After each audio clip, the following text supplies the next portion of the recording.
New alarm bells ringing tonight on the coronavirus outbreak in this country. Doctors say the virus is spread through droplets when someone coughs or sneezes. And I think the business community, it's in their interest that people actually stay home and stop the spread. For a business that can allow more employees to telecommute, we want you to do that. Hi, friends. I'm Andy Paul, host of the Sales Enablement Podcast, and I want to encourage you to listen to my brand new special 6-part podcast miniseries titled Selling with Purpose. The team behind Sales Enablement Podcast and I put together this incredible series of inspiring conversations exploring what it means to sell with a mission greater than just hitting your numbers in this era of COVID-19 and beyond. So tune in to hear from world-class enterprise sales leaders and learn how their 6 companies will close $50 billion selling remotely. See how they've supported essential workers with the products and services they need to stay safe and thrive during this time of crisis. Subscribe to Selling with a Purpose now on Apple Podcasts, Spotify, Stitcher, or wherever you listen to podcasts.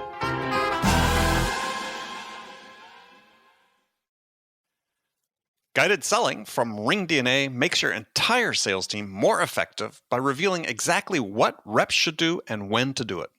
Guided selling works by transforming sales data into a curated list of prioritized sales actions.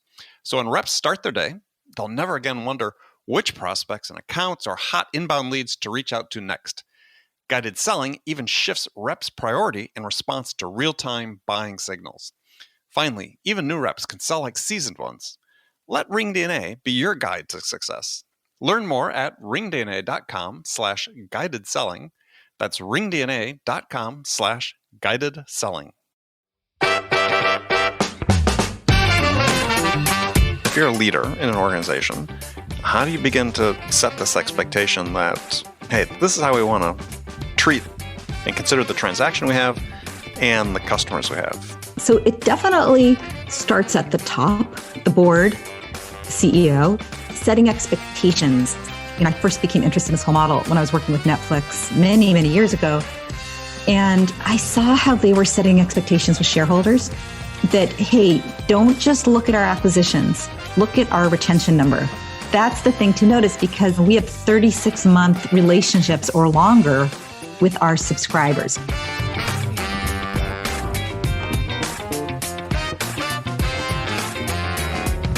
Hi, friends. Welcome to the Sales Enablement Podcast. I'm your host, Andy Paul. Now, that was Robbie Kellman Baxter. She's the author of the book titled The Forever Transaction, How to Build a Subscription Model So Compelling Your Customers Will Never Want to Leave.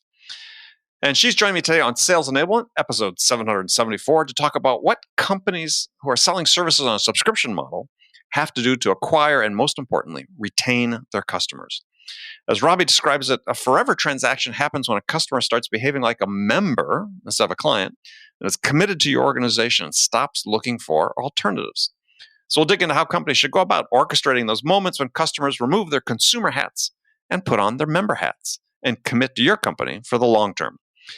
It's really such an important insight. I've spoken to hundreds of CEOs and who have sold subscription model products and services.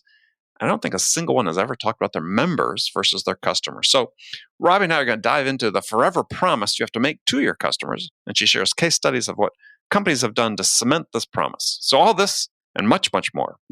Before we get to Robbie, I want to let you know that the whole team of people who work to produce this podcast are incredibly grateful for all of you who support us by listening to the show, telling your friends, sharing it on social media, and most importantly, subscribing to the show and giving us your feedback in the form of a rating and a review. So thank you very much.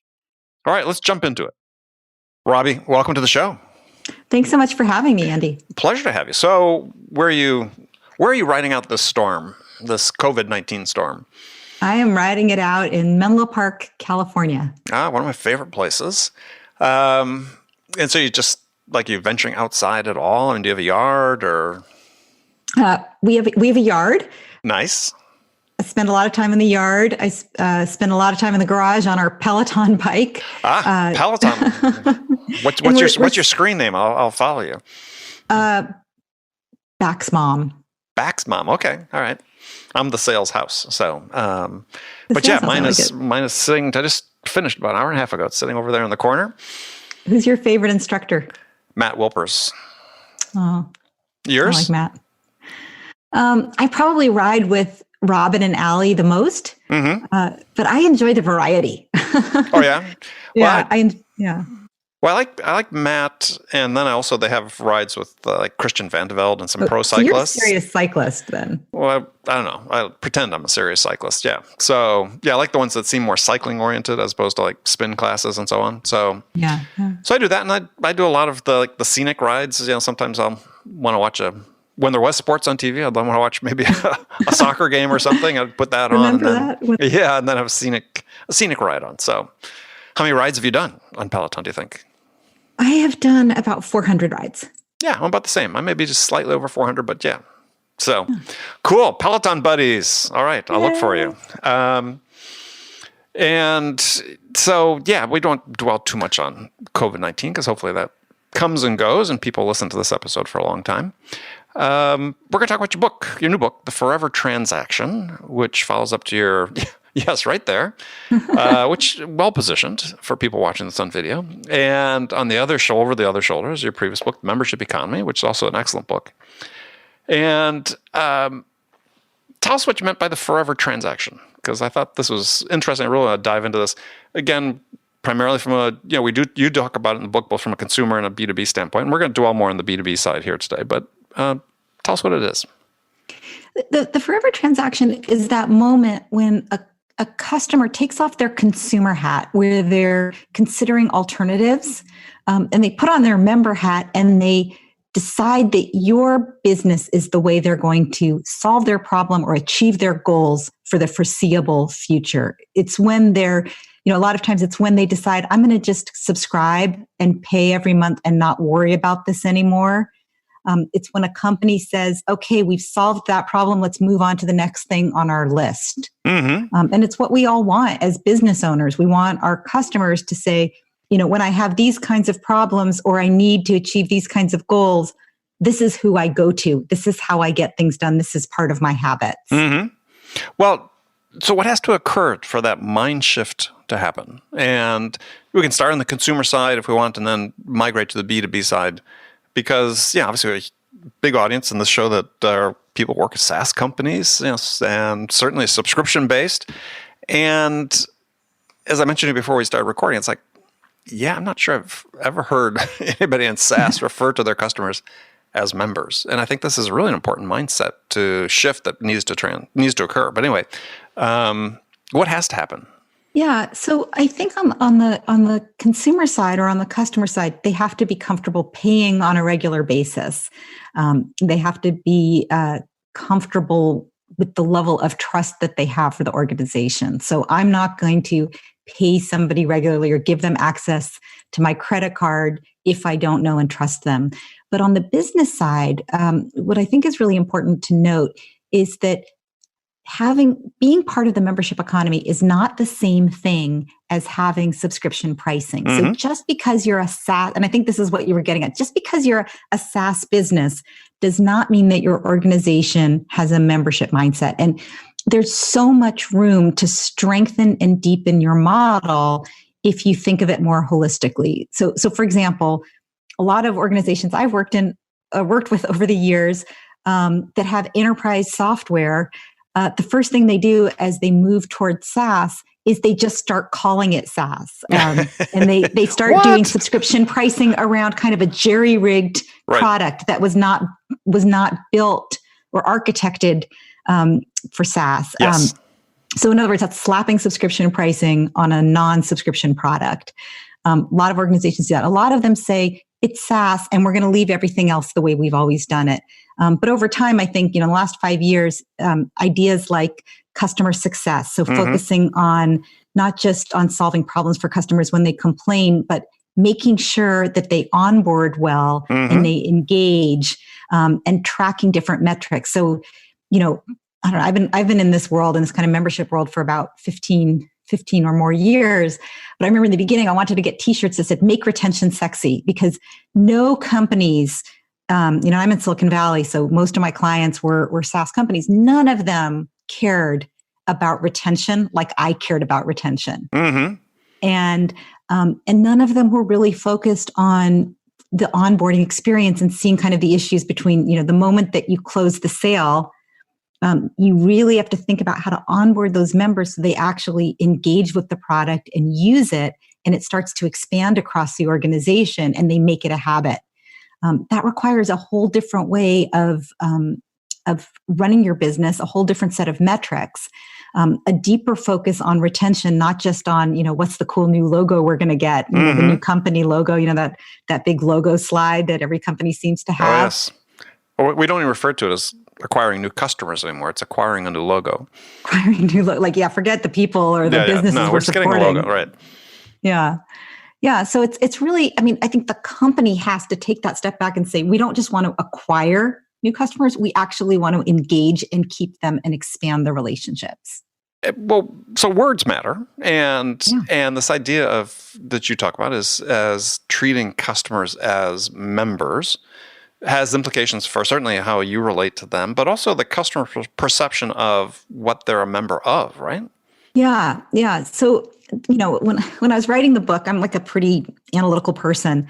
And, there were things that bothered me about my own business model, my own book, right? I was thinking, well, wait a minute. Does the company have to call them members? So does every SaaS business have to stop calling them customers and start using Robbie's language of members?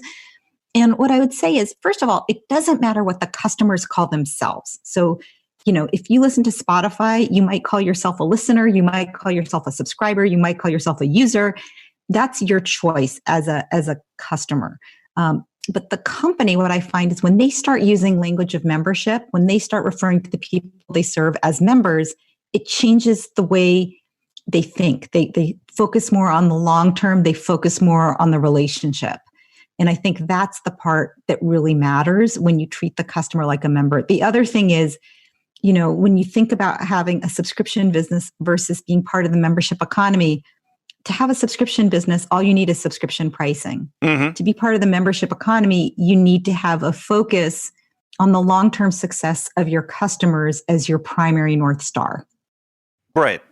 But the point I was getting to isn't sort of implicit in that, though, is that this idea of community, though, is that you're a member of something, right? I think that when we think about retention, on a SaaS basis, again, this is a terminology I've never heard a SaaS CEO use, is, my members are part of this bigger community, right? Or they feel like they're part of this bigger community. You see this being developed by Salesforce and others that are holding these events, like Dreamforce is a big way to sort of encourage this sense of community. I think they've successfully built that. But again, that seems very rare. It's very rare. I think Salesforce is a really good example of a company that does this well. And they're kind of the leaders. When you talk about Dreamforce, I work, I've been working for a long time with SaaS businesses, but when my first book, Membership Economy, came out, I started getting a lot of clients in Washington, D.C., a lot of associations, professional societies, trade guilds. And one of the things that they lamented was they said, nobody comes to our conferences. They said, millennials don't like conferences and we can't get them to come to the conference. And I live in Northern California. I'm like, well, Salesforce has this event where every single hotel room for 100 miles is booked and they bring a big cruise ship into the harbor for extra, room. It's maybe, they're just not that into your conference. Right. Because what Salesforce is doing is staying in tune with their members and giving them a way to get the value that they came for. So, if I'm a Salesforce administrator, my community is my colleagues at my job, but maybe I feel more connected to other Salesforce administrators because that's like my professional society. Right. Right. And so when I need to get together with those people, and that happens to be under the umbrella of Salesforce, so it actually creates, value for the company. But the value I'm getting is coming from my peers, from other customers. Right. And tapping into that is one tactic of this membership economy. It's recognizing that it's not just I didn't come for the software, or maybe I came for the software, but I'm going to stay for the community. I'm going to stay for the support. I'm going to stay for the fact that maybe Salesforce cares about me being successful in my career. I know that a lot of these events are places where people actually find new jobs. They right? can be, absolutely, right. Right. If I'm a Salesforce administrator and I'm not happy at this job, that's a really great place to figure out where I'm going to go next. It's serving the purpose of a professional society. Yeah, well, I think that's what I started thinking of when you're saying, hey, feeling like members, if you're developing this community around your particular application, then you get that interchange, and that starts reinforcing people's individual decisions to stay. I mean, if you're doing a bad job and everybody's bailing, then it could reinforce the decision to leave.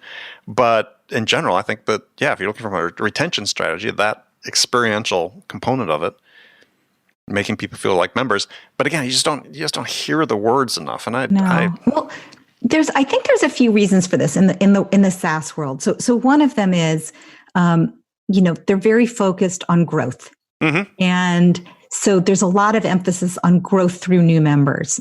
That's what people want to talk about. It's more interesting to talk about new members than to talk about, lifetime value or how long someone stays. Also, those metrics are harder to track. Though within a few years, 2/3, 3/4 of your revenue is coming from recurring revenue from your existing customers. Right. But right, and they're starting to get that. I mean, I do hear them talking about MAU, monthly active users, and ARR, and like those numbers are starting to be more important. But companies aren't always digging into kind of unit economics. So when a new customer signs up, how long do they stay? How much does it cost? How much revenue do they drive, and starting to kind of break that down, and then to say, well, what are the leading indicators that let us know if somebody is going to expand or contract or cancel? It's just a different way of thinking about the relationship. I also think that they tend not to worry about keeping people as long. It's not what they're thinking about. The salesperson's thinking about closing the deal, big game hunting, bringing the woolly mammoth back to the cave and leaving it for the rolling women my and eyes, children to take care of. That's a very different mindset than kind of this nurturing mindset that really goes with a membership economy vision. So I think it's changing. I think more and more, when I wrote the membership economy, software company leaders didn't necessarily get it. They didn't understand what I was like. Well, Robbie, your book doesn't really apply to me, or your concepts don't apply to me. I haven't read your book. But then when they read the book, they're like, oh, well, this kind of actually is the problem we're having, and maybe the solution could work. So I kind of wrote membership economy as like a 1 pound business card to say, okay, here's how you can use this and why it would work. And if you're having these problems, maybe this is a way that you can rethink your model. Yeah. Well, I'm sort of distracted. Because I wanted to go back to a point you had brought before I forgot it, which was that this doesn't necessarily have to apply to subscription-based products. No. And I think Tesla is an example of one I would say that probably even though I think there's a little small recurring revenue element of it, but in general, you're buying a car, but you certainly feel like you're a member of something, not a consumer. Yes, and absolutely. They do that, access to their charging stations, all the things that surround the product itself. Yeah, exactly. Well, the things that surround the product themselves, certainly. So, I know people know that when everybody wanted their cars and there were like lines and wait lists, when the day came when you could actually go pick up your car, they invited existing car owners to come and help with the event and made it kind of a celebration where, you have a car, I just got one, you come over and say, hey, Robbie, let me show you how to use it. And let me show you what I do. And let me teach you. Onboarding. Yeah, onboarding. Exactly. Yeah. But bringing your super users to onboard your new members, which is like so smart. But then they also did things in the product itself. So the way they design, Elon Musk talks about it as being a software product wrapped in metal. Right. And the idea is that, in a normal car, you roll it off the showroom floor and it immediately becomes less valuable. It's immediately obsolete. But with a Tesla, because they continue to update the software on a regular basis, your car gets better over time, not worse. And that's the kind of mindset of membership, which is, I don't want to own a car. I want to have the best ride, the best transportation for my needs. And, so the best way I can do that maybe is by buying a car, or maybe it's by using Uber, or maybe it's by signing up for Porsche Passport's membership model where I can have a Carrera on Friday and a Cayenne on Monday. There's a lot of ways of packaging that value in different ways. But Tesla, you're right. I think without actually having a subscription model, they've done a really good job of aligning the way that they provide value with the way that their customers need that value, the most valuable way for the customers, layering in more value than just the car itself, the community, the updates, the feedback, all of that. Yeah, I think you can summarize a lot of that in saying the experience, right? Yeah, of course. Yeah. Exactly. And I think that is such a critical part. And I think that is becoming more important. I've started reading Matthew Sweezy's new book on the context marketing revolution, which talks about this importance of the experience. Yeah. And it seems like for a forever transaction is that it's not just one experience, though. It's because so often we sort of think like, yeah, let's onboard them, let's make sure they engage with the product quickly. But then what's the next experience? No matter where your sales team is working from, RingDNA can enable them to be more productive and effective. RingDNA offers a complete platform for remote sales teams that gives reps the tools they need to connect with more prospects and create more opportunities and drive more revenue no matter where they're working from. And managers can get real-time insight they need to coach reps to success. Win more deals from anywhere on the planet with RingDNA. Learn more about how RingDNA helps remote teams at ringdna.com/remote work. That's ringdna.com/remote work. New alarm bells ringing tonight on the coronavirus outbreak in this country. Doctors say the virus is spread through droplets when someone coughs or sneezes. And I think the business community, it's in their interest that people actually stay home and stop the spread. For a business that can allow more employees to telecommute, we want you to do that. Hi, friends. I'm Andy Paul, host of the Sales Enablement Podcast. And I want to encourage you to listen to my brand new special 6-part podcast miniseries titled Selling with Purpose. The team behind Sales Enablement Podcast and I put together this incredible series of inspiring conversations exploring what it means to sell with a mission greater than just hitting your numbers in this era of COVID-19 and beyond. So tune in to hear from world-class enterprise sales leaders and learn how their 6 companies will close $50 billion selling remotely. See how they've supported essential workers with the products and services they need to stay safe and thrive during this time of crisis. Subscribe to Selling with a Purpose now on Apple Podcasts, Spotify, Stitcher, or wherever you listen to podcasts.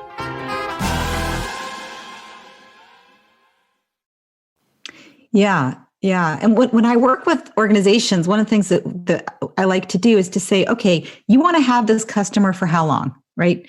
So let's say that it's a dating site. Well, you might say, well, it's 6 months. I want to have them until they get married or till they find their true love. But let's say that which is actually the business that the LinkedIn guys started before LinkedIn, right? SocialNet. Unfortunately for them, they're very lifetime oriented, but that's a very short lifetime of relationship. Right. Your whole career, right? That might be 50 years. Thinking through what are all the moments when you're going to need value and how do we deliver at all of those points. So a lot of companies already are doing what are the touch points for us, very product centric. When do they touch our product? But this is more member centric, saying what are the moments when they would really benefit from our help? Right. And then how are we doing that? So it's not, certainly when they sign up because they have some pressing problem that motivated them to do that. But then over time, so one example, I've done a lot of work with Hagerty, which is a insurance company for classic cars. Right. That's a good story in the book. Yeah. Oh, good. And one of the things that's really interesting about them is that they found that, most, all their clients are insurance, people who own classic cars who need them insured. But they realized that car guys don't necessarily always own a car. That there are people that want to be part of the Hagerty community and hang out with, I'm calling them car guys or car people, but they're mostly guys. People that want to hang out with them, like that might start when you're 13 years old and you're always like looking for that cool car down the street and seeing if you can get a ride in it. Right. And you have the pictures on your walls. How do you engage that person from that moment through when they're, let's say, 18 and they buy a clunker and they're working on it on the weekends to, then they maybe have a family and don't have extra resources or extra time to own a car, but they still want to feel connected to the community to that time when they're maybe empty nesters and they, buy their dream car. Haggerty is saying, well, we want to have that relationship the whole time. So we mapped out all of those moments in a car lover's life. And what could a company like Haggerty do for them? Their mission is to help people who love cars get the most enjoyment out of cars. Right. Right. And one way is through insurance. So you don't worry about your car, but there's a lot of other ways to help people enjoy, the classic car experience. Well, another story you talk about in the book, and it's interesting, it resonated because I just read another book which used EA, Electronic Arts, as sort of an example. Have you read Peter Fader's book, Customer Centricity Playbook? Yeah. So he has, a similar story about EA, and I had just interviewed him a week ago. Why don't you tell people about EA and Electronic Arts and how they're, making this forever transaction. And then I want to transition again. We'll go back and talk about a SaaS company example. Yeah. So Electronic Arts is, pretty well known for the amazing and fun games that they've created. FIFA and Madden, and they have a whole slew of games across a lot of game player categories. Everything from shooter games to sports games to strategy games, and the games are historically have been boxed games. $60 for the title. A new one comes out every couple of years. FIFA 2020 or FIFA 2015 or whatever. And over time, they've layered in more value to make the game fun kind of all year round in an ongoing way. And the CEO there and the company culture is very much focused now on what they call player first. So how it's kind of like customer centric. How do we make the player's experience as good as possible? And one of the things that they've done is they've created a subscription or a series of different subscriptions that allow players to be exposed to a lot of different games. So you can subscribe to to get the catalog of games. And then they've also got a network, which is free to be a member of, which allows you to interact with other people who are playing the games. So in other words, something that's sort of crazy to me as a, not target audience is people like to watch other people play video games. Yeah. Twitch, yeah. Twitch, right. Yeah. And, they're enabling that kind of community around the game player's world. So, they've done that and there's a lot of really interesting things that I'm happy to talk about. But I think the big point is that Electronic Arts as a company is moving from being product centric, which is we have this game that's a hit, we have this game that's a hit, to we have these players who want to play games, who want to get access to games first, who want to be exposed to new games, and who want to connect with their friends who also play games.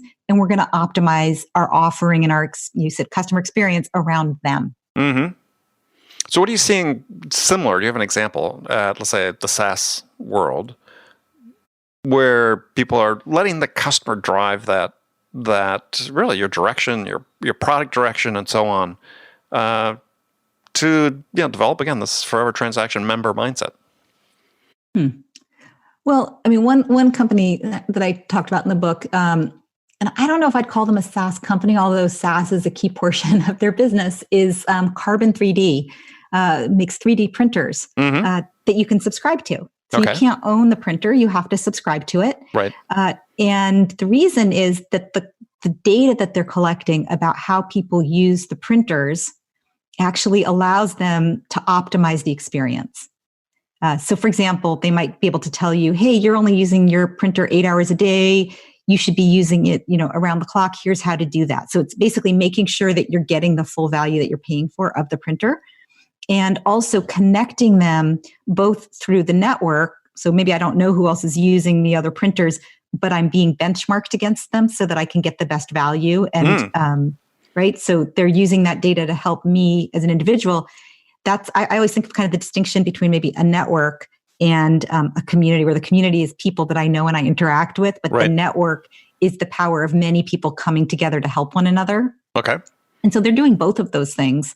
The community is letting, the members talk to each other to come up with best practices and also give feedback to the company. And then the network is them tracking all the data so that they can continue to optimize for the well-being of the entire group. It's a very, very different way to think about manufacturing, right? Where it used to be that you'd buy this custom, these custom tools and have this custom line that was fixed. And if somebody said, let's change it, that'd be like, okay, well, in 18 months, we'll have... we'll retool it. It'll take X amount of time, right? Yeah. Yeah. So, sorry, go back now a little bit, reset this. Let's talk about the cultures. So how does if you're a leader in an organization, how do you begin to set this expectation that, hey, this is how we want to treat and consider the transaction we have and the customers we have? Yeah. So it definitely starts at the top, the board, CEO, setting expectations. I think, I started, I first became interested in this whole model when I was working with Netflix, many, many years ago. And I saw how they were setting expectations with shareholders. Right. That, hey, don't just look at our acquisitions, look at our retention number, which is, that's the thing to notice, because look at, we have 36-month relationships or longer with our subscribers. So the first thing I would say is you want, as a CEO, to say, I am focused on lifetime customer value. I am focused not just on how many people we acquire, but how that relationship expands and lasts. So, what I see in a lot of companies is they have a SaaS model, but then they're very focused on quarterly revenue.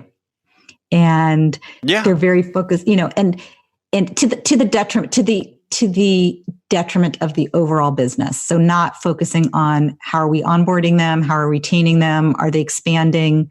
A lot of times I see in companies like, the sales team might sell a book sell a bill of goods and get the deal closed, but the people who have to use the product weren't brought along.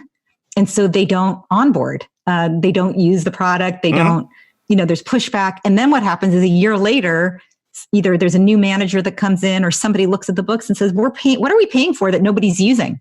Yeah, let's get rid of this. Yeah. Let's get rid of it.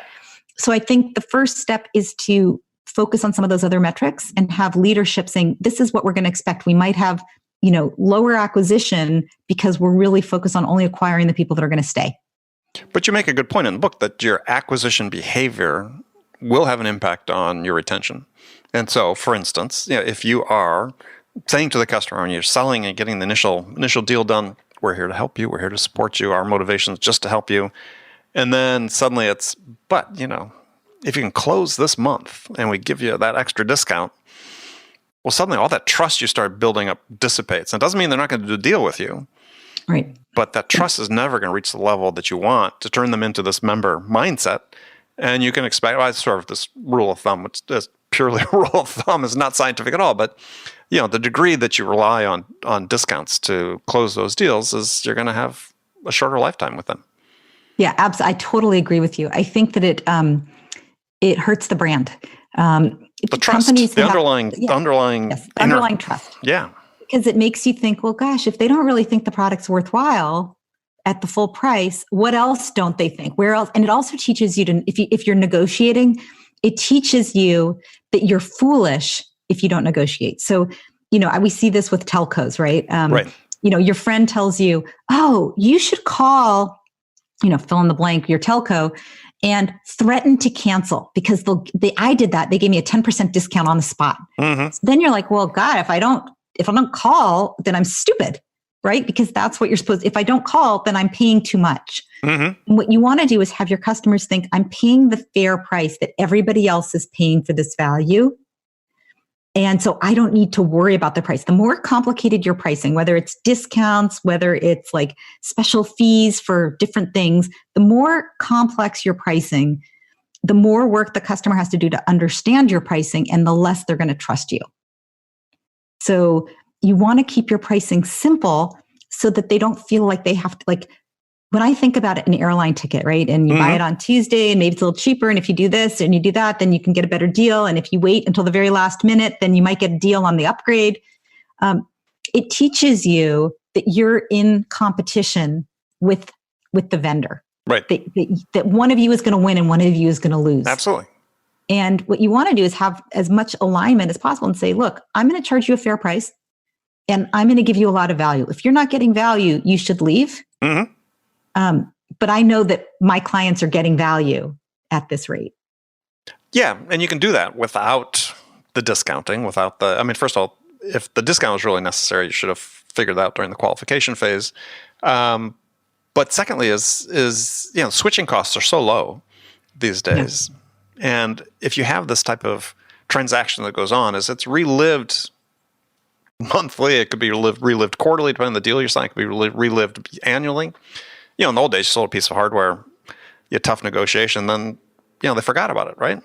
Because you weren't renewing. But now this sticks with you. Right. It's a different, game theory, right? And, how do you play the game? If you play the game every month, in other words, the person can leave every month, you're going to play a different game. Yep. You're going to invest more in the relationship than if you're playing a game where it's winner take all, one-time play. Mm-hmm. Right? Because then in the one-time game, and I learned this in business school the hard way, right? When you play the game one time, the person can totally screw you, take advantage of you, because they're never going to play that game with you again. Right.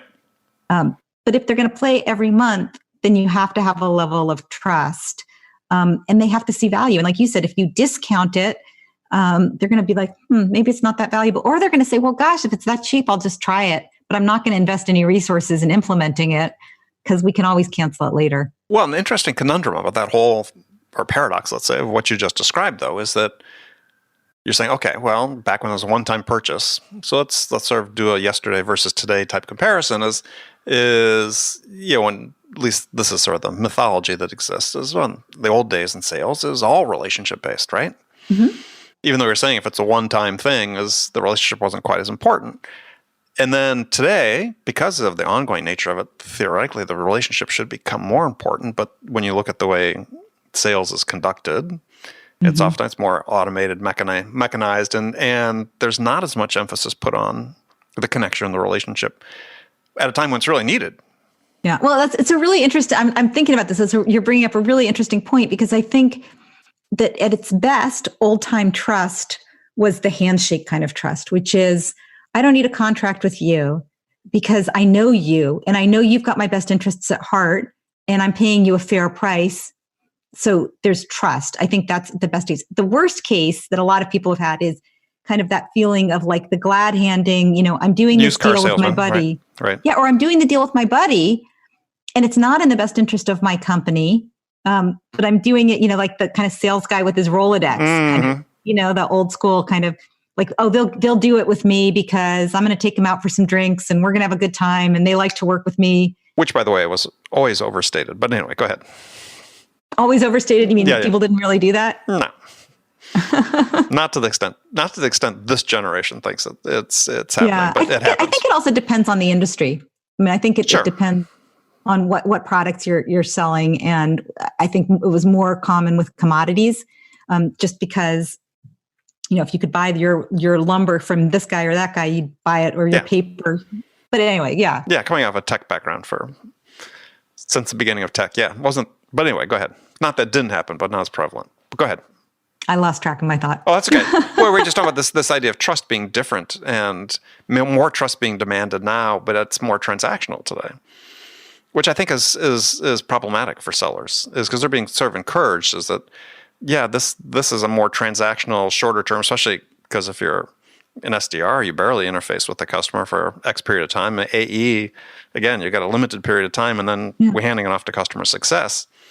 Yeah. Yeah. And the trust there, I mean, what the point I know what I was trying to make before we kind of digressed to whether or not 3 martini lunches were a real thing. And we can agree to disagree. Well, no, I think I agree with you that in certain industries, I was talking about from my perspective and in the tech business, which anyway. Yeah.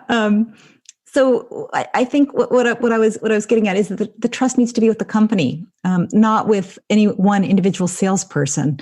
But is it though? I think that's a critical point. Is there a level of trust, right? Do I believe that there's a level of trust in SaaS companies right now between the customer and the company? Well, is it more, because there's been research on this, and there was an article in HBR just a few years ago. I think Tiffany Bova was one of the co-authors, is saying that, based on a survey, that customers trusted the individual seller more than the company. Right.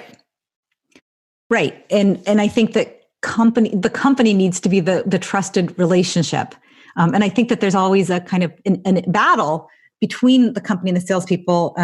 One of my early product management jobs, I grew up in tech here too, was in financial services. Mm-hmm. And there was this, there's always this battle between the financial managers in a company who have their book of business and the brand. Right. Goldman Sachs versus Goldman Sachs private client services people, Morgan Stanley versus Morgan Stanley private client services people. Right. Because the customers came for the brand, but then they had the relationship and loyalty to the individual salesperson who then took it to the next company. Exactly. So there's always this kind of tension between the brand of the salesperson and the brand of the corporation, of the organization. Mm-hmm. And there's a question of what's in the best interest for the customer. And the company, yeah, and especially the company. in the model that you're talking about, yeah. So what do you see as ideally what it should be? Well, it depends on where you sit.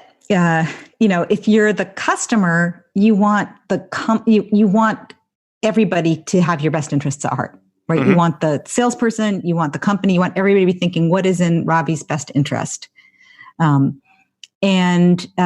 If you're the company, you want the loyalty and engagement to be to the company, to the brand, to say, no matter who sells to me, no matter who serves me, who I don't need to get the right guy. Like if you have a feeling in a company, like, oh, you want to work with that person because that's the best person, then your company has a problem because they're not providing consistent value to everybody. Right. And yet, if you're a salesperson, of course you want that. You want people to say, oh, go to Robbie. She's the one that can give you the good deal.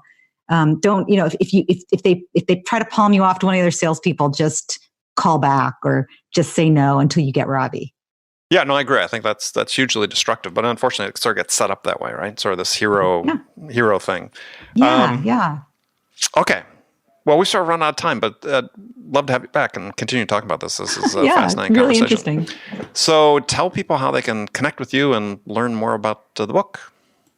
Yeah, so the book's available now, this week. It's available anywhere books are sold, Amazon, your indie bookstores, Barnes & Noble. And you can find me pretty much anywhere on the internet. Robbie Kellman Baxter is my website. You can find me on LinkedIn. You can find me on Twitter, Instagram, Facebook.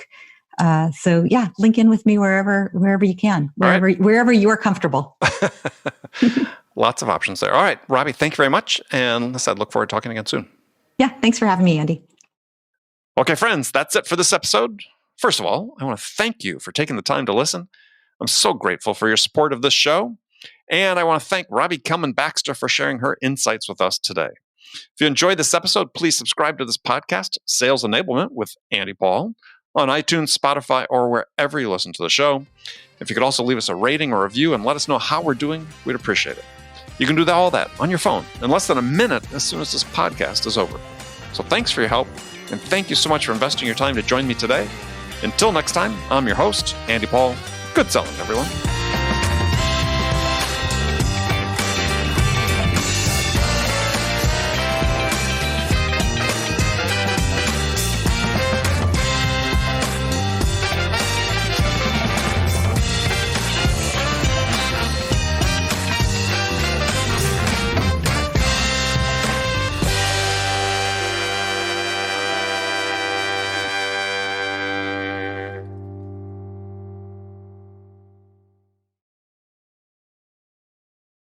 RingDNA is the leading sales enablement platform that uses AI to help scale business growth. Trusted by the top companies across the globe, RingDNA offers a suite of powerful tools for every sales role. The RingDNA Dialer radically improves sales productivity and call connection rates, while guided selling helps reps know exactly what to do and when to do it. Conversation AI uses artificial intelligence to surface the most impactful coaching opportunities in real time. So, no matter where your team is working from, the RingDNA platform can help them exponentially increase call connections, opportunities, and revenue. Learn more at ringdna.com/platform. That's ringdna.com/platform.